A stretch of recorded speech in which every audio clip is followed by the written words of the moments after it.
পঞ্চাশের মন্বন্তরের সেই ভয়াল ধ্বংসস্তূপ থেকে উঠে আসা এক লড়াকু নারীর গল্প, জয়গুণের গল্প, সেটাই আজ আমাদের আলোচনার কেন্দ্রে।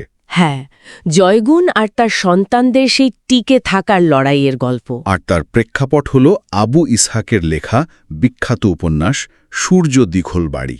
আমরা আজ এই উপন্যাসেরই কিছু নির্বাচিত অংশ নিয়ে কথা বলবো। ঠিক, দেখব কিভাবে কুসংস্কার, দারিদ্র্য, আবার ধরুন সামাজিক নানা বাধা, এগুলোর বিরুদ্ধে জয়গুণের অসাধারণ লড়াইটা ফুটে উঠেছে। শুধু জয়গুণ নয়, এর মাধ্যমে আসলে তৎকালীন পুরো সমাজটারই একটা ছবি পাওয়া যায়, তাই না? একদম। আবু ইসহাক অত্যন্ত বিশ্বস্ততার সাথে সেই সময়ের গ্রামীণ পূর্ব বাংলার একটা নিখুঁত ছবি এঁকেছেন। আমরা উপন্যাসের কিছু নির্দিষ্ট ঘটনার গভীরে যাব, বোঝার চেষ্টা করব সেই সমাজ, মানুষের বিশ্বাস অবিশ্বাস। হ্যাঁ, আর দেশভাগ বা ঈদের মতো বড় ঘটনাগুলো কিভাবে সাধারণ মানুষের জীবনে, বিশেষ করে জয়গুণ আর তার সন্তানদের ওপর প্রভাব ফেলেছিল। দারুণ, তাহলে চলুন শুরু করা যাক। তবে তার আগে খুব সংক্ষেপে যদি একটু বলতেন, উপন্যাস জিনিসটা আসলে কি? সাহিত্যের অন্যান্য আঙ্গিক, যেমন ধরুন কবিতা বা ছোট গল্প, তার থেকে এর মূল ফারাকটা কোথায়? দেখুন, সহজ করে বললে উপন্যাস হলো গদ্যেই লেখা একটা কাল্পনিক আখ্যান, যেখানে লেখক চেষ্টা করেন মানব জীবনের একটা বেশ বিস্তৃত ছবি আঁকতে, জীবনের নানা দিক, নানা অভিজ্ঞতা, ঘাত প্রতিঘাত এগুলো তুলে ধরেন। আচ্ছা। এর মূল উপাদান যদি বলেন তাহলে আসবে কাহিনী বা প্লট, চরিত্রগুলো তাদের নির্মাণ, ভাষার ব্যবহার, আর অবশ্যই লেখকের নিজস্ব জীবন দর্শন বা দৃষ্টিভঙ্গিটা। যেমন ধরুন কবিতা বা ছোট গল্প হয়তো জীবনের একটা বিশেষ মুহূর্ত বা একটা খণ্ডাংশ তুলে ধরে, একটা ফ্ল্যাশ, তাই তো? হ্যাঁ, অনেকটা সেরকম। কিন্তু উপন্যাস যেন জীবনের একটা চলমান চলচ্চিত্র, পুরো জীবনটাকে ধরতে চায়। আর সূর্য দীঘল বাড়ি তো ঠিক এই কাজটাই করেছে, তৎকালীন গ্রামীণ জীবনের একটা সামগ্রিক চিত্র। আর একে আমরা কোন ধরনের উপন্যাস বলবো? সামাজিক?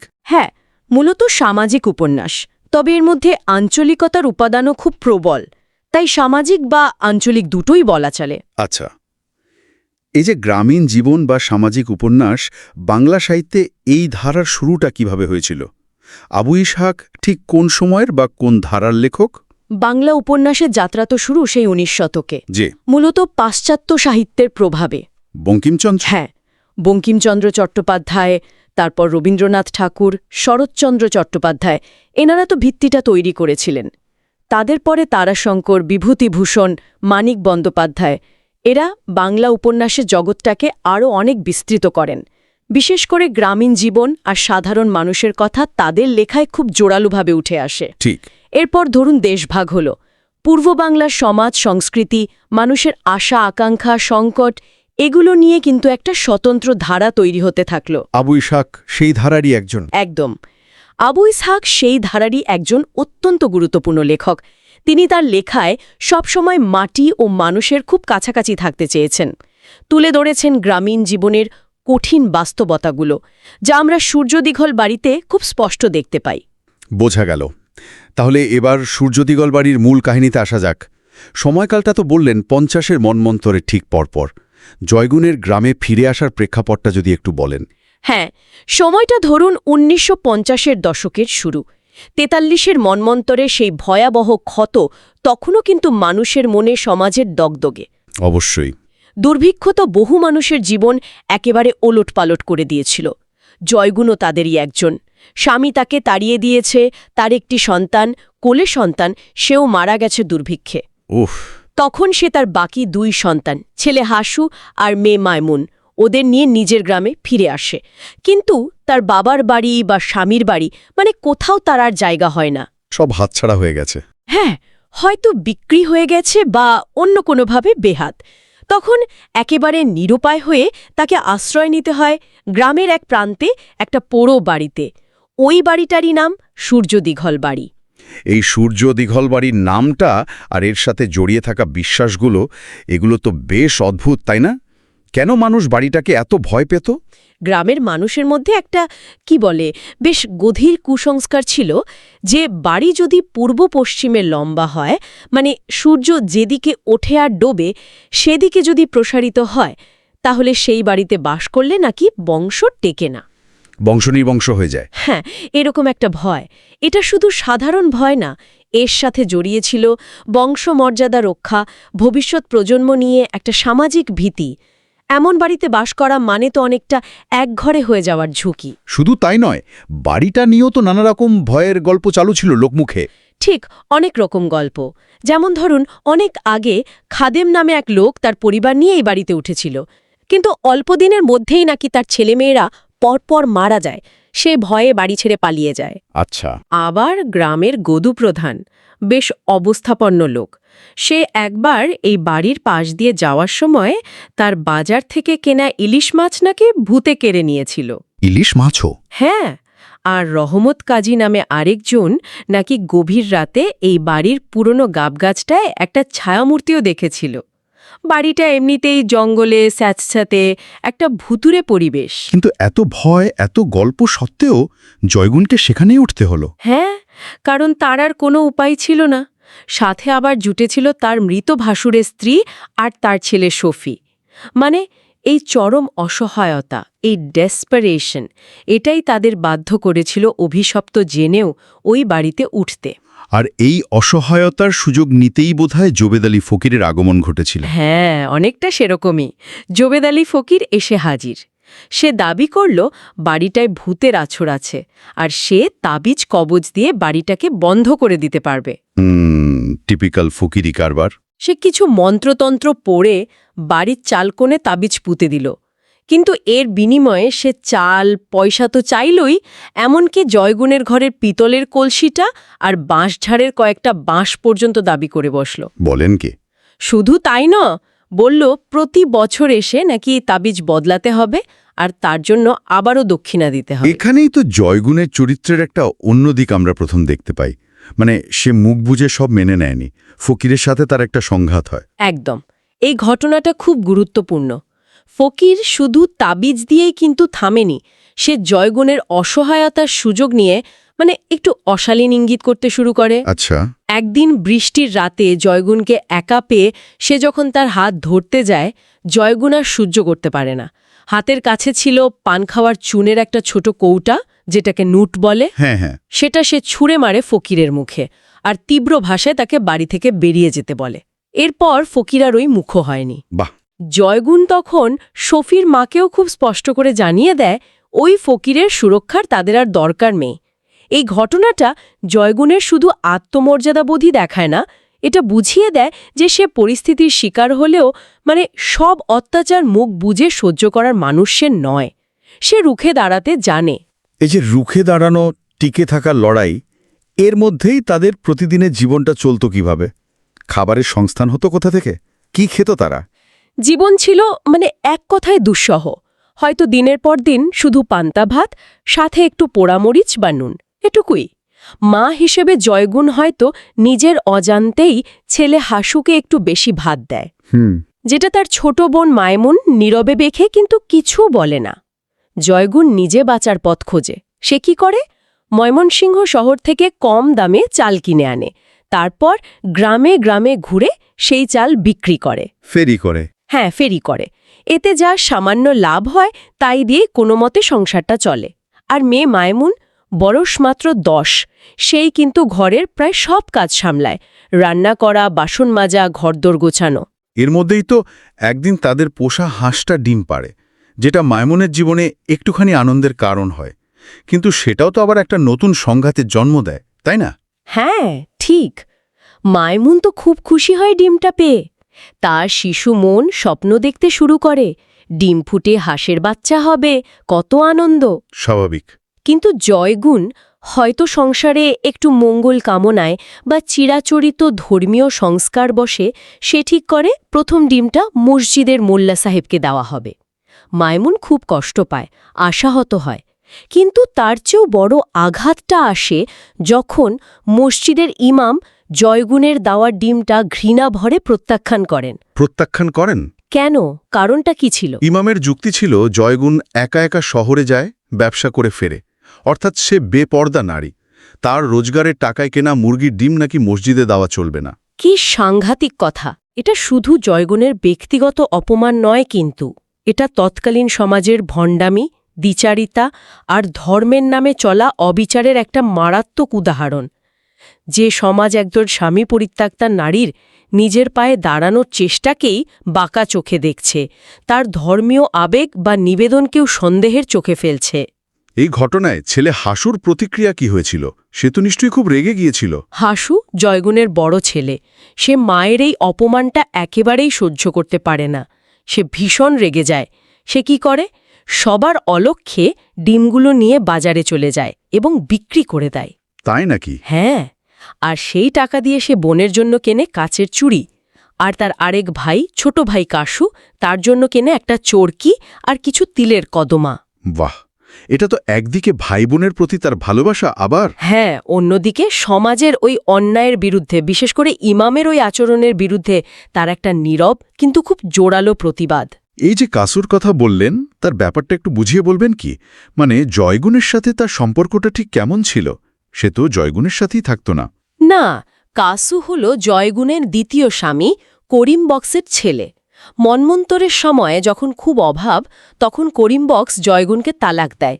কিন্তু সমাজের নিয়ম দেখিয়ে ছেলে কাসুকে সে নিজের কাছে রেখে দেয়, জয়গুণকে দেয় না। মার কাছ থেকে ছেলেকে কেড়ে নেয়। হ্যাঁ, এই বিচ্ছেদটা জয়গুণের জন্য একটা গভীর কষ্টের কারণ ছিল। করিম বক্সও নানাভাবে শত্রুতা করত। হাসুকে দেখলেই তাড়া করত। কাসুকে মায়ের কাছে একদমই আসতে দিত না। ও আচ্ছা। এই পুরো পরিস্থিতিটা জয়গুণের ভেতরের দ্বন্দ্বটাকে আরও জটিল করে তোলে। দেখুন, একদিকে তার প্রথম স্বামী ছিল গ্রামের মুন্সি। তার কাছ থেকে পাওয়া ধর্মীয় অনুশাসন মেনে চলার শিক্ষা, পর্দার বিধান, লোকলজ্জার ভয়, এগুলো তাকে আটকাতে চায়। কিন্তু অন্যদিকে সন্তানদের মুখে খাবার তুলে দিতে হবে, তাদের বাঁচিয়ে রাখতে হবে, তার জন্য তাকে ঘর থেকে বেরোতেই হবে, কাজ করতেই হবে। শেষ পর্যন্ত জীবনের এই তাগিদটাই জয়ী হয়। জয়গুণ ওই পর্দা বা লোকনিন্দার ভয়কে অতিক্রম করে যায়। এই যে ব্যক্তিগত লড়াই, এর সমান্তরালেই তো তখন দেশজুড়ে একটা বিরাট পরিবর্তন আসছে। ১৯৪৭ সালের স্বাধীনতা। সাধারণ মানুষের মধ্যে প্রতিক্রিয়া কেমন ছিল? উপন্যাসের ছবিটা কিভাবে এসেছে? হ্যাঁ, উপন্যাসে একটা ট্রেনের কামরার খুব জীবন্ত দৃশ্য আছে। সেখানে যাত্রীরা স্বাধীনতা নিয়ে আলোচনা করছে। তাদের অনেকের কাছেই কিন্তু স্বাধীনতা মানে ছিল খুব বাস্তব কিছু সমস্যার সমাধান, যেমন চালের দাম কমবে, জিনিসপত্র সস্তা হবে, দুঃখ ঘুঁচবে, এই রকম আশা। মানে অর্থনৈতিক মুক্তিটাই প্রধান চিন্তা ছিল। মূলত তো তাই।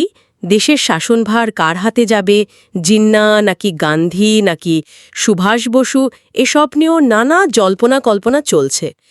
তবে এই যে বৃহত্তর রাজনৈতিক আলোচনা, তার পাশেই আমরা দেখি একেবারে ব্যক্তিগত জীবনের ছবি। যেমন ওই ট্রেনে লালু আর গেদি নামের দুই কিশোর কিশোরীর বিয়ের কথা পাকা হচ্ছে, যা থেকে বোঝা যায় তখনকার সমাজে বাল্যবিবাহ কতটা স্বাভাবিক ঘটনা ছিল। সাধারণ মানুষের এই যে আশা, চাল সস্তা হবে, দুঃখ ঘুচবে, এই আশাটা কি জয়গুণের মনেও কোনো প্রভাব ফেলেছিল? অবশ্যই ফেলেছিল। চাল সস্তা হওয়ার আশা জয়গুণের মনেও নতুন করে বাঁচার একটা স্বপ্ন জাগায়। তার ছেলে হাসু, সে তো স্বাধীনতা দিবসের দিন গ্রাম থেকে ঘুরে আসে। সে দেখেছে নতুন পতাকা উড়ছে, মানুষ মিছিল করছে, স্লোগান দিচ্ছে আজাদ পাকিস্তান জিন্দাবাদ। বাড়ি ফিরে সে মায়ের কাছে বায়না ধরে তাদেরও একটা পতাকা চাই, উঠোনে ওড়াবে। আর সেই পতাকা বাড়ানোর ঘটনাটা, ওটা তো খুব মনে রাখার মতো, তাই না? ভীষণ প্রতীকী। অত্যন্ত তাৎপর্যপূর্ণ এবং প্রতীকী একটা ঘটনা। দেখুন, জয়গুণের সম্বল বলতে তো কিছুই নেই প্রায়।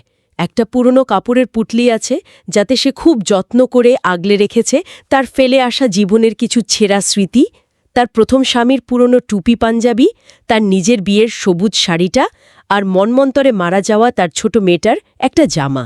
ও, সেই বিয়ের শাড়ির সবুজ পাড় আর সাদা আঁচলের কিছুটা অংশ ছিঁড়ে জয়গুণ হাসুকে একটা পাকিস্তানি পতাকা বানিয়ে দেয়। এটা যেন তার অতীতের সমস্ত দুঃখ, কষ্ট, বঞ্চনা, সেগুলোকে ছিঁড়ে ফেলে ভবিষ্যতের আশায় নিজেকে যুক্ত করার একটা প্রতীকী চেষ্টা। নিজের জীবনের ওই ভাঙাচোরা অংশগুলো দিয়েই সে দেশের জন্য, ভবিষ্যতের জন্য একটা নিশান তৈরি করছে। অসাধারণ। স্বাধীনতার সময়ের পরই তো আসে ঈদ, গ্রামের মানুষের চাঁদ দেখা, সেটা নিয়ে নানান জল্পনা কল্পনা, এগুলো তো সংস্কৃতিরই অংশ। ঠিক। ঈদের চাঁদ দেখাটা তখন খুব গুরুত্বপূর্ণ একটা ঘটনা ছিল। চাঁদ কেমন উঠেছে, সোজা নাকি কাত হয়ে, তা দেখে মানুষ পরের বছরটা কেমন যাবে তার একটা আন্দাজ করার চেষ্টা করত। মানে শুভ অশুভ বিচার করার। হ্যাঁ, যেমন বিশ্বাস ছিল চাঁদ যদি একদম খাড়া বা সোজা হয়ে ওঠে তাহলে বছরটা ভালো যাবে, আকাল বা খাদ্যাভাব হবে না। আর যদি কাত হয়ে ওঠে, বিশেষ করে দক্ষিণ দিকে হেলে থাকে, তবে সেটা নাকি অমঙ্গলের লক্ষণ, বন্যা বা দুর্ভিক্ষ হতে পারে। প্রকৃতির ইঙ্গিতে ভবিষ্যৎ বোঝার একটা সরল চেষ্টা আর কি। কিন্তু এই ঈদের দিনেও তো জয়গুনদের জীবনে দারিদ্র্যের সেই কঠিন বাস্তবতা একটুও বদলায়নি, তাই না? একেবারেই না। ঈদের দিনে ওদের বিশেষ খাবার বলতে হয়তো শুধু সামান্য নারকেল কোড়া দিয়ে বানানো একটু শিরনি, হাসু আর মাইমুনের পরনে সেই পুরনো জামা, হয়তো তাতে নতুন করে আবার তালি পড়েছে। জয়গুনের নিজের মনেও একটা দ্বন্দ্ব চলে। একদিকে তার অপরাধবোধ কাজ করে, সে তো অভাবের তাড়নায় অনেকগুলো রোজা রাখতে পারেনি, ভেঙে ফেলেছে। পরক্ষণেই আবার সে ভাবে তার তো 12 মাসই রোজা, 12 মাসই উপবাস, পেটে তো ভাতই জোটে না ঠিকমতো। ঠিক। তবে এই দিনটাতে মেয়ের প্রতি নিজের আচরণের জন্য তার একটু অনুশোচনা হয়। সে ভাবে মাইমুনকে সে হয়তো বড় বেশি বকাবকি করে, মারে।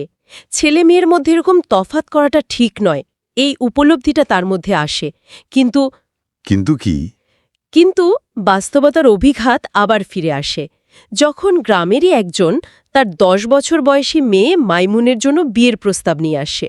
মাত্র 10 বছর? হ্যাঁ, এটা যেন চোখে আঙুল দিয়ে দেখিয়ে দেয় সেই সমাজে দরিদ্র পরিবারের একটা মেয়ের সামনে পথ কতখানি সংকীর্ণ ছিল, বিকল্প কত কম ছিল। আর এর পাশাপাশি আমরা রেশনের চিনি নিয়ে দুর্নীতিও দেখি, খুরশিদ মোল্লার মতো লোকদের কালোবাজারি। মানে ঈদের আনন্দের আবহের মধ্যেও এই কঠিন বাস্তবতাগুলো কিন্তু ঠিকই উকি দিয়ে যায়। এই যে এত কঠিন পরিস্থিতি, এর মধ্যেও শিশুদের একটা নিজস্ব জগৎ ছিল নিশ্চয়ই। যেমন মাইমুনের ওই হাঁসের বাচ্চা নিয়ে ব্যস্ত থাকা বা শফির সাথে তার খেলাধুলা। হ্যাঁ, অবশ্যই। দারিদ্র্য আর ভয়ের ওই আবহের মধ্যেও শিশুদের ওই নির্মল জগৎটা কিন্তু একেবারে হারিয়ে যায়নি। মাইমুন তার খুব প্রিয় দুটো হাঁসের বাচ্চাকে নিয়ে মেতে থাকে। তাদের জন্য সে খাল থেকে শামুক খুঁজে আনে, আপন মনে গান গায়। জয়গুনের ভাসুরপো শফি যে তাদের সাথেই থাকে, তার সাথে মাইমুনের একটা খুব সুন্দর বন্ধুত্ব গড়ে ওঠে। তারা একসাথে খেলে, বনে গিয়ে শুকনো ডালপালা মানে লাকড়ি কুড়িয়ে আনে। এই ছোট ছোট মুহূর্তগুলোই হয়তো তাদের বেঁচে থাকার রসদ যোগায়। কিন্তু এর মধ্যেও তো ভয় মিশে থাকে, সেই পুরো বাড়ির ভয়, ভূতের ভয়। হ্যাঁ, ভয়টাও ছায়ার মতো লেগে থাকে। বিশেষ করে বাড়ির পেছনের গাবগাছটা নিয়ে একটা ভয় কাজ করে, কারণ শোনা যায় ওখানে নাকি মেহেরুন নামে এক মেয়ে গলায় দড়ি দিয়ে আত্মহত্যা করেছিল। এই পুরনো অভিশপ্ত বাড়ির ইতিহাস তাদের মনেও ছায়া ফেলে। এখানে শফির মায়ের চরিত্রটাও তো বেশ গুরুত্বপূর্ণ। তার কথায় একদিকে যেমন সন্তান হারানোর যন্ত্রণা, তেমনি কুসংস্কারের প্রতি গভীর বিশ্বাসও দেখা যায়। বেশ উল্লেখযোগ্য। তার কথায় আমরা সন্তান হারানোর গভীর বেদনা টের পাই। আবার একই সাথে কুসংস্কারের প্রতি তার যে কি গভীর বিশ্বাস, যেমন ওই জোবেদ ফকিরের তাবিজের অলৌকিক ক্ষমতায় তার অগাধ আস্থা। সেভাবে জয়গুন বা মাইমুনের যদি একটা বিয়ে হয়ে যায়, তাহলেই বুঝি তাদের সব দুঃখ কষ্ট দূর হয়ে যাবে।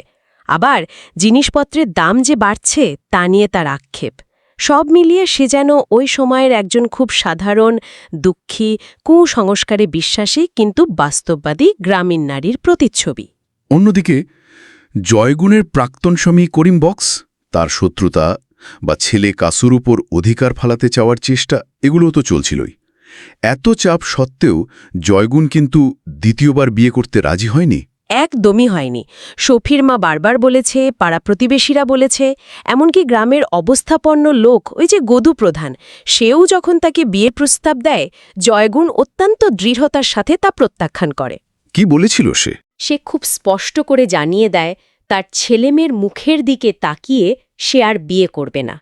সে তার সন্তানদের ভবিষ্যৎ এবং নিজের কষ্ট করে অর্জন করা এই যে সামান্য একটু স্বাধীনতা, এটা সে হারাতে চায় না। এটা তার চরিত্রের দৃঢ়তা এবং মাতৃত্বের পাশাপাশি একজন ব্যক্তি হিসেবে তার আত্মমর্যাদা বোধেরও একটা বড় পরিচয়। আর উপন্যাসের এই অংশে আমরা একটা বৃষ্টির দৃশ্য পাই, যা তাদের অসহায়তাকে যেন আরও স্পষ্ট করে তোলে, তাই না? হ্যাঁ, বৃষ্টির ওই দৃশ্যটা খুব করুণ। সূর্যদীঘল বাড়ির ভাঙা চালা দিয়ে ঝরঝর করে জল পড়ছে। জয়গুণ তার ছেলেমেয়েদের নিয়ে ঘরের এক কোণে কোনো মতে জড়সড় হয়ে বসে আছে, ভিজে একাকার। বৃষ্টি যেন তাদের ওই জীর্ণ আশ্রয় আর নিদারুণ অসহায়ত্বকে প্রকৃতির সামনে একেবারে উন্মুক্ত করে দেয়। ঠিক। এই দৃশ্যটা খুব জোরালোভাবে মনে করিয়ে দেয় যে দেশে স্বাধীনতা এসেছে, ঈদ এসেছে ঠিকই, কিন্তু জয়গুণদের মতো সাধারণ মানুষের যে মূল সমস্যাগুলো, ক্ষুধা, দারিদ্র্য, মাথার ওপর একটা নিরাপদ ছাদের অভাব, সেগুলোর আসলে কোনো সমাধান হয়নি। বৃষ্টিটা যেন সেই না বদলানো কঠিন বাস্তবতারই একটা প্রতীক হয়ে ওঠে। তাহলে এই যে পুরো আলোচনাটা আমরা করলাম, এখান থেকে মূল কি বিষয়টা আমরা তুলে আনতে পারি? জয়গুণের পরিবারের গল্পের মধ্যে দিয়ে আসলে কোন বৃহত্তর ছবিটা ফুটে ওঠে? দেখুন, আমরা দেখলাম জয়গুণের লড়াইটা শুধু নিজের বা পরিবারের খিদে মেটানোর লড়াই নয়, এটা একই সাথে কুসংস্কারের বিরুদ্ধে লড়াই, সামাজিক অবিচার আর ধর্মীয় গোঁড়ামির বিরুদ্ধেও লড়াই, আর একজন নারী হিসাবে নিজের পায়ে দাঁড়ানোর লড়াই।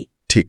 আবু ইসহাক এই পরিবারের কাহিনীর মাধ্যমে মন্বন্তর পরবর্তী এবং সদ্যস্বাধীন পূর্ব বাংলার গ্রামীণ সমাজের এক অত্যন্ত বিশ্বস্ত চালচিত্র এঁকেছেন, যেখানে আমরা দেখি টিকে থাকার সেই আদিম তাগিদ কিভাবে চিরাচরিত প্রথা আর বিশ্বাসকে চ্যালেঞ্জ জানাচ্ছে।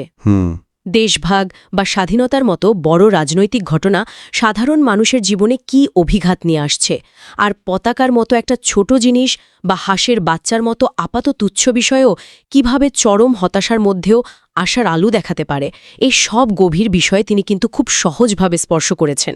আর জয়গুণের চরিত্রটা? সবশেষে একটা প্রশ্ন মনে আসছে। আমরা দেখলাম স্বাধীনতা বা ঈদের মতো ঘটনা জয়গুণদের জীবনে ক্ষণেকের জন্য হলেও একটা আশার সঞ্চার করেছিল, কিন্তু তাদের চারপাশের বাস্তবতা, বিশেষ করে ওই চরম দারিদ্র্য, সামাজিক বাধাগুলো, বাসস্থানের অনিশ্চয়তা, এগুলো এতটাই নির্মম যে এই স্বাধীনতা বা তথাকথিত আনন্দ শেষ পর্যন্ত তাদের জীবনে ঠিক কতটুকু অর্থবহ পরিবর্তন আনতে পারে? খুব গুরুত্বপূর্ণ প্রশ্ন। আর যে অভিশপ্ত সূর্যদিগল বাড়িতে তারা আশ্রয় নিয়েছে, সেটা কি শেষ পর্যন্ত কেবলই এক অভিশাপের চিহ্ন হয়ে থাকবে, নাকি শত বাধা সত্ত্বেও নতুন করে জীবন গড়ার যে সংগ্রাম, তারই একটা পীঠস্থান হয়ে উঠবে? এই প্রশ্নটা না হয় শ্রোতাদের ভাবনার জন্যই তোলা রইল।